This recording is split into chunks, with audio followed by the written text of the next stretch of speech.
I am Kat Banobi. I'm the project manager for the Legacy Project with the Office of HIV and AIDS Network Coordination.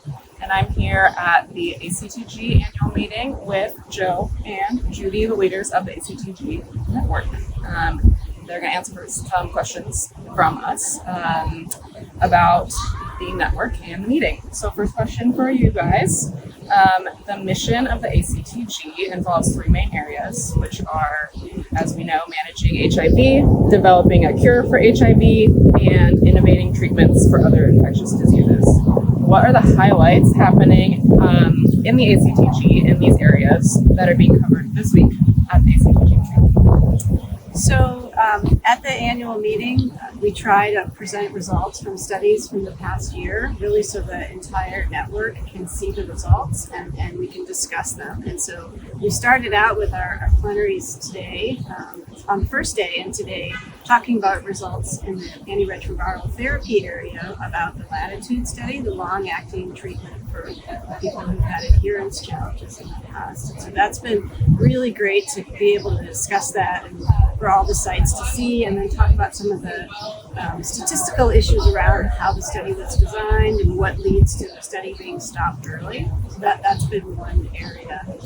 We've also heard highlights about the hepatitis B work that's been done for hepatitis B vaccine and the new adjuvant Hep B vaccine and its efficacy, and that was also very exciting. And Hep C is hepatitis B is a focus of our network, Hep B Cure, and then a study that looked at whether you could treat Hep C for a shorter period of time that suggested that may not have been long enough, basically 4 weeks. So so that's been great so far, but there's a lot more to come.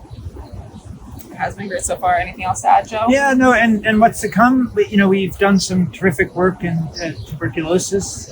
We had a study that didn't show the result that we wanted, but we learned so much from that study about how to conduct our research and how to, safely transition. So that was really an important lesson for us. And also we have comorbidity research, because that's a big issue for people living with HIV. We saw yesterday that by giving a drug semaglutide, which people know is like Wegovy or Ozempic, actually reduced liver fat in people with abnormal amounts of liver fat. So that was an important observation that will help us understand, how we can maybe protect our people living with HIV from the complications of fatty liver disease. So I think that was another important one. Yeah, and I guess one other big area today was on our cure research and some of the work that's been done.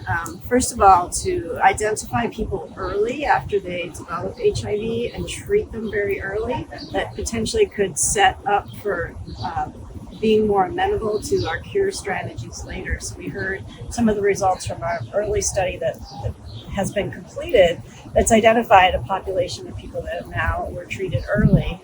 And the new study that's coming in, an intervention study looking at the combination of approaches with a vaccine, antibodies, and an adjuvant to try to stimulate the immune system, all being used together in people that got treated early, right after they developed HIV. So kind of putting those two things together. And then also a big emphasis on cure-related research in Africa. And the PAUSE study, which just opened and has enrolled 2 people, will be looking at antibody-mediated prevention, basically being able to give broadly neutralizing antibodies and stop antiretroviral therapy and see if people control.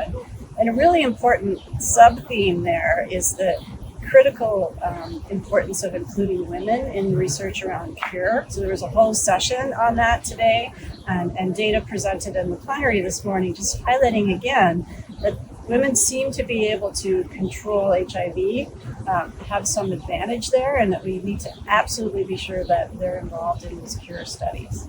And part of what we're doing internationally is also in collaboration with the Gates Foundation, which has as part of their mission to advance cure strategies in low and middle income countries. So we've partnered with them in the study that Judy mentioned. So and the HVTN and HVTN. Oh, right. Yeah. Both. Right. Yeah. Absolutely. I think there's a lot about network coordination or network collaboration at the meeting. Also, we had a talk from the Impact Network today about the cure studies in children and looking for opportunities where we might work together in cure around children who were born with HIV and have aged up into adolescence and early adulthood, and how they might participate in this work. So a lot of cross-network collaboration here. Yeah, it's been awesome to hear about the cross-network collaboration, and I was glad to hear you bring up the importance of including women in research, because at the Legacy Project, we are invested in underrepresented populations in clinical trials research.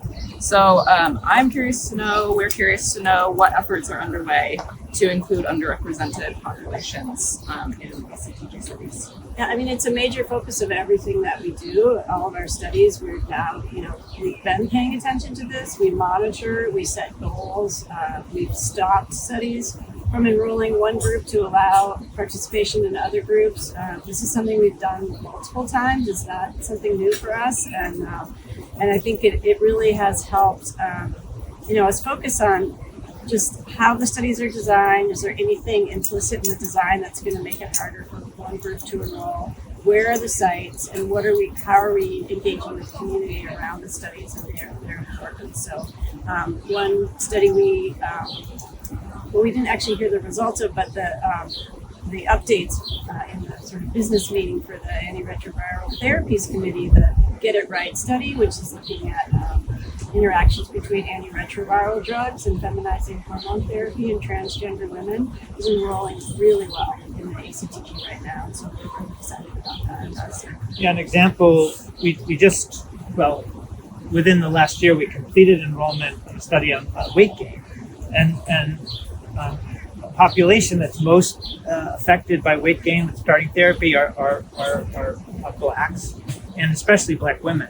And we actually stopped enrollment to that study to anybody except black women to try to meet our accrual goal. So I agree with Judy completely. It's a really high priority for our group. And one of the sessions today, one of the cure sessions today was really talking about cure studies in women and how can we, increase the participation of women in those studies. So it's top of mind, basically.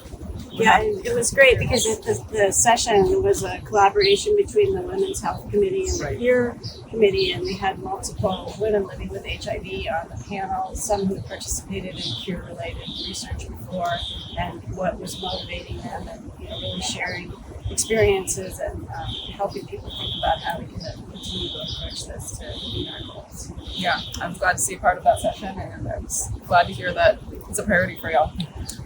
Looking to the future, what is your dream for the future of the ACTG? It's a small question. Yeah, just a small question. Well, I guess my dream for the future is that we continue on this path that we're on right now, with just a really vibrant network of sites, community, partnered research, working together, focusing, our goals and making sure that we accomplish them. I think there's so many ideas. We really are a network of investigator-initiated ideas, and we have more ideas than we can have studies. But the vibrant interactions between the community investigators together with our partners at the Division of AIDS, there's no shortage of things to do. We just need to make sure that we prioritize, things that are going to have the highest impact, and we get them done as efficiently as we can. Absolutely. I think that, for me, it would be great if the ACTG was part of a curative strategy for HIV. And I think it's critically important that no one group is going to kind of provide a remission strategy for people with HIV. It's got to be a cross collaboration, whether it's with the VTN, whether it's with Gates, whether it's, other talented groups all around the world, Australia, Denmark, England, UK.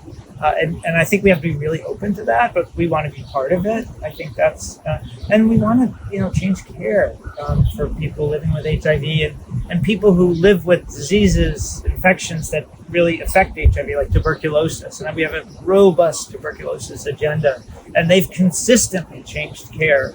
Our group with several New England Journal publications, and the studies they've planned, I think will clearly change care. And I think we can actually help develop a functional cure for hepatitis B, and make sure that people who live with both HIV and hepatitis B are part of that. Because at least most of the research to date has been focused on people who only have hepatitis B, and we want to focus on, that's great, I think that's terrific, but we want to make sure that people who have both HIV and hepatitis B are. I think our network has a broad, agenda, but we have clear goals in each area. And I think viral suppression for all is, one, as Joe said, better treatment, or shorter, better treatment for TB, curing hepatitis B, curing HIV, and then improving the health span of people living with HIV by reducing comorbidities. Just some small That's all. goals. Small goals, Just some right? small little Yeah. goals. Focus. Absolutely. Focus. Well, thank you guys for your time. We super appreciate it, and we'll see you around for the rest of the Yeah. meeting. Thank you very Okay, much. thank It's really you. great.